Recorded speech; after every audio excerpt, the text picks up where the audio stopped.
All right, ladies and gentlemen, here's what arrived in my inbox this morning. A slap in the face of the English community. That's the title of the email we received this morning, 7:56 a.m., from the Conservative Party of Quebec. A slap in the face of the English community.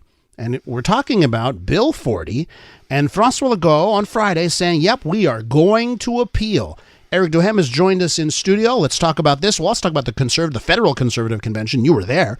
So let's talk about this. A slap in the face. Yeah. Why are you saying this morning this is a slap in the face to Anglos? Because Bill 40, just for those who didn't follow that, it's all the school boards. The Quebec government wants to centralize. They've abolished the elections. They've centralized some powers. They created what they call les centres de services scolaires, and they know that Anglos in Quebec have special rights. And we know that since, it was religious in the time with the Catholic and the Protestant school boards and the transition. And it was very clear that there's historic rights for English Quebecers, and they need to have their own school boards.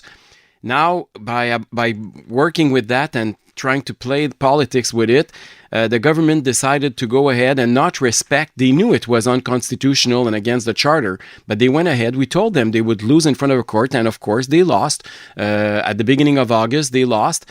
And now they know they're wrong. They know that, and by the way, the decision by Justice Lucier, the one who came out with the decision, is crystal clear. Those who want to read it, it's easy to find on the internet. It's very, very clear that Anglophones have historic rights, and there's no way the government can infringe those. Okay, period. Still, they're going to appeal, and they said, and that's something, the detail is very small, but listen to what Legault said Friday. He said that they're going to explain why they're doing it later on. Yeah.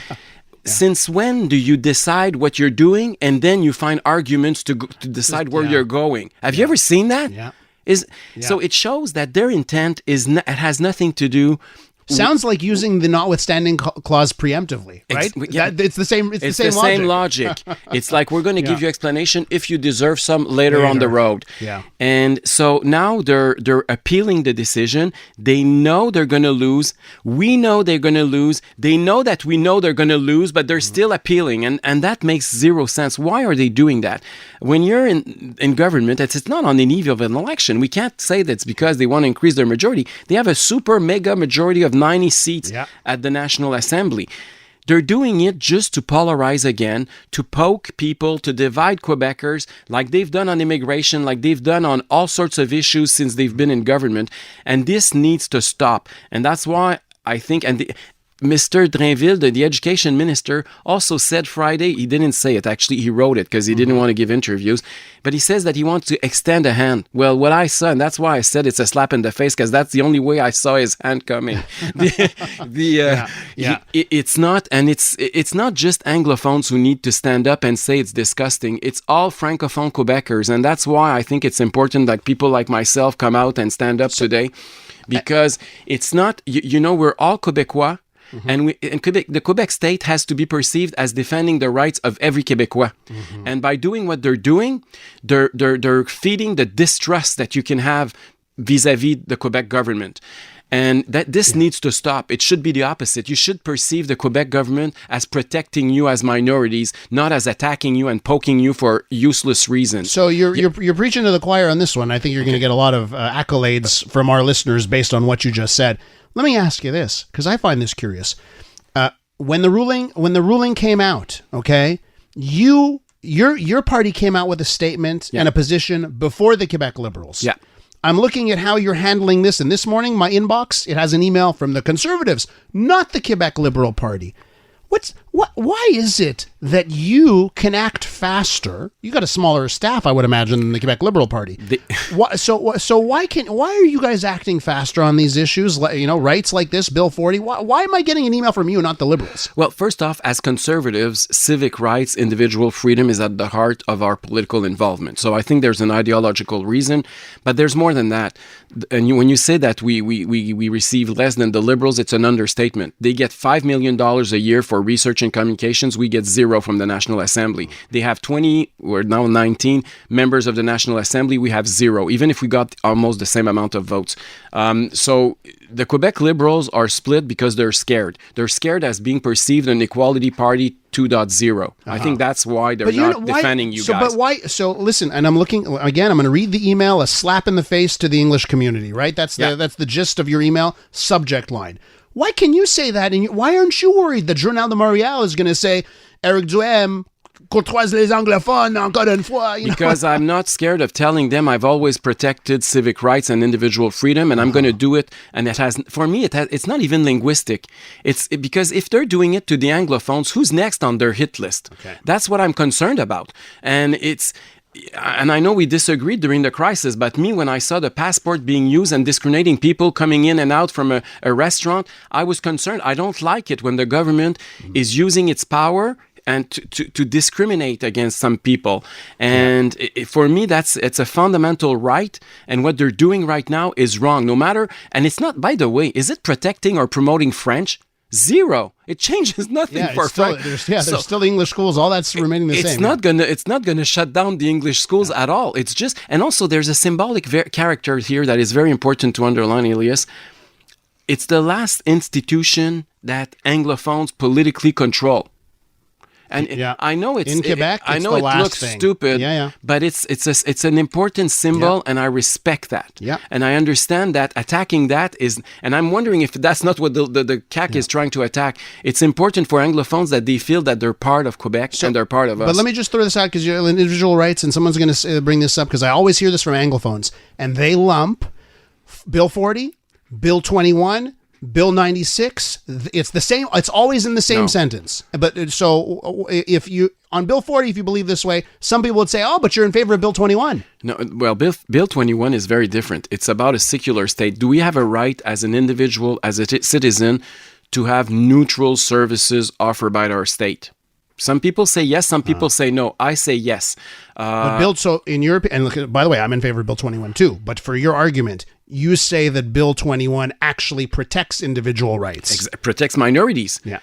Because everybody doesn't need to be imposed the religious or the religious symbols of others. So for me, it's two very different things. Bill 96, you're right. There is common ground between Bill 96 and Bill 40 because both are attacking Anglophone historic rights. Mm-hmm. And the government knows they're wrong, and it's not doing anything to promote French, but they're still keeping going ahead because they want to polarize. So I think there's a lot of similarities between 40 and 96. Well, listen, like I said, when I saw that email come in at before 8 o'clock this morning, I said, my goodness, let's reach out to Éric, and thank you for coming in. Let's talk a bit about the Conservative Convention. Yes. Because you were the Federal Conservative Convention. You were there in Quebec City this weekend. What is your take? I mean, you see in the polls what Pierre Poilievre is doing. What's your take on his success? Well, the first thing is that obviously there is economic problems and insecurity and instability right now. I think we see it everywhere. We see the cost of the grocery bills. We see the interest rates going up, and the mortgage of some people is going up the roof. We see the gas also going up. Like, people have an insecurity economically, and usually when that happens, the opposition, especially when economically they're wise, they go up, and the government, people are frustrated and mad at the government, and we see Trudeau's numbers going down very quickly right now. I think it's normal. And Pierre Poilievre is focusing on those families who cannot meet the end of the month. So I think that's the reason why we see some political movement. And the other thing is, the Conservative have been in the opposition now for a little while, and some people are kind of, they hope that they could be in government, so they are more disciplined. What I saw also over the weekend is a grassroots that is a little bit more disciplined than it used to be. Joined us off the top of the hour, Éric Duhaime, who's in studio. We spoke about Bill 40. Your party, again, is going on the offensive here in defense of Anglo rights on Bill 40. If you missed that part of the interview, it's going to be on our website a little bit later on. But let's continue here, Éric, talking about the other thing we want to talk about, your weekend in Quebec City. So Pierre Poilievre, right? He's at 40% in the polls. Yeah. And I what I sense is there's a bit of a trickiness at a convention when you've got, the Conservative Party of Canada, they've got people that are more center, you know, and even some people that used to be center left, but now are in the center. Then you've got center right, and then you've got the extreme right. They're all under this tent of the Conservative Party. How did you think he managed all that over the weekend? Well, first off, I've known Pierre Poilievre for like 20, 25 years, so it's somebody that I can call a friend. We work together on several things. We've socialized together for years, and I know that he's a moderate. I mean, and Pierre Poilievre, what is interesting is that he's at a point right now. His policies are known. Like, everybody knows that he wants lower taxes, that he wants to downsize the government, and that he wants to give a tax break on gas or everything. What people don't know is the guy. And we saw those ads that he's having, in French and in English, to tell his story. Because he has a story. Like, he was an adopted kid. His wife grew up here in Montreal, an immigrant from Venezuela who speaks perfectly 3 languages. She was on stage. She spoke 3 languages during the convention. I think it's important that he defines himself right now, because in politics, what is very dangerous, and he's kind of unknown a little bit more in Quebec than elsewhere in Canada. Yeah. So he needs to define himself before the Liberals do, because they're very effective at defining negative opponents, and they've done it in the past with Scheer and with O'Toole. And I think that maybe the reason why he might be more successful is because he has more time to define himself like he's doing it right now. So I think that's the first step, and that's why the convention over the weekend was very important and crucial, and why it was in Quebec City as well. Yeah, and you know, the other thing that he has to do is manage, you know, the at the convention when you have these votes on policy, right? And some of them have to do with social issues. I've seen the headlines from over the weekend. Some people saying, "Oh, look, members voted for this," whether it's women's spaces or surgeries for gender affirming surgeries for minors. Exactly. So how do you think the Conservatives are handling that? Because as we saw with Andrew Scheer remember, it was the French debate. First question, abortion, boom, and that ends the story. Campaign was over. So what do you do if you're Pierre Poilievre on that end? Well, first off, the social issues that were raised, and you're right, it was mainly those 2 issues, like the minors who are in transition periods, and the men who want to participate to women's sports or go to their bathrooms or. And I think that on those issues, a strong majority of Quebecers and Canadians are on Pierre Poilievre's side. I understand that it's not politically correct, maybe, to say so, but I mean, there's biology, and for many people it matters. And if we allow men to compete against women in sports, well, it might be the end of women in sports and in Olympics and in medals. And the same thing with kids. I think parents who are listening to us would like to know if their kid changed their sex when they go to school and are be called another name and dressed up differently. The parent authority is still important for our society. The moral values, the first person that is responsible for the moral values of their kids is the parent. And it's always been like that, and many of us do believe that it needs to stay that way. So I think that those issues are, yes, they're so-called controversial, but they're not that controversial for the strong majority. So I've seen the polling that references that the majority of Canadians are on the same page on those issues, yet it still becomes a thing where parties are worried about headlines. Clearly, your party has had to. You're the provincial Conservatives have dealt with that. Absolutely. So how do you guard against that, or what do you do? I think that what Pierre Poilievre has done. First off, in his speech, he didn't talk about it. He talked about the normal citizens that were affected by the crisis and how they're dealing with it, and what the Conservatives can do to put more money in their pocket, and that make sure that it's the government that is downsizing its expenses instead of the families. So that was his speech, like from the beginning to the end almost. So I think that's the way he's going to do it.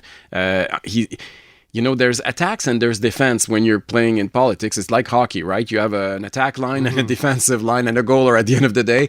And I think that, the attack this time around is going to be the economy. Obviously, that's the way and even the Liberals now are talking about housing. They're talking about the economy, the inflation. Here's Sean Fraser, the new housing minister, is like, we may look at immigration numbers. He finally said that over the weekend, right? So they're And usually when you're fighting on the battle is on the field of your opponent, you lose. And now Pierre Poilievre has been very smart. He's able to move the Liberals on his field. And I think that's going to pay off, because at the end of the day, if it's on the economy, I think Justin Trudeau is going to have a very hard time. So let me ask you this. Maybe this lends itself to the issues your party is having poll-wise, right? So do you look at the 40% of Pierre Poilievre federally and say, by golly, why can't my party get for? What do you? What is the difference? What is the difference between Canada and Quebec with the Conservatives? Yeah. Obviously, even Pierre Poilievre is not getting 40% in Quebec. It would be too great. Well, the difference is that, first off, we have 5 parties at the National Assembly, which is unique in our history, so it's normal that it's very tough for one party to get half of the votes. The second thing is that for 86 years, there's been no conservative presence, politically speaking, in Quebec, and I think that matters. We've been polarizing on yes and no's. We've been fighting on the constitutional issues. I think today, though, that debate, hopefully, is behind us. I think it's time to turn the page. It's time to go back to a right and left debate.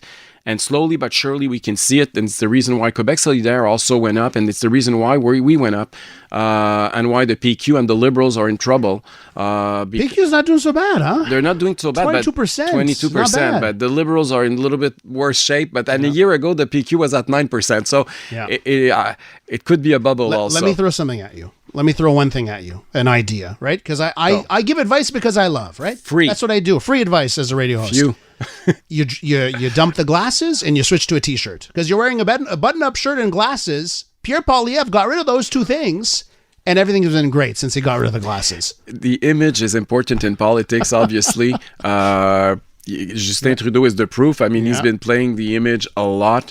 And it's something maybe I'll need to work a little bit more on. You're absolutely right. So I'll try. I'll take your advice. But it's too early. Like the election in Quebec is only in 3 years, so I still have time to go for surgery for my eyes before I get rid of my glasses if I want to read something. That will be a big story. Éric Duhaime visits the LASIK Institute. Thank you for coming on. Thank you for sticking around. It's always a pleasure. Thank you very much. Éric Duhaime is the leader of the Conservative Party of Quebec.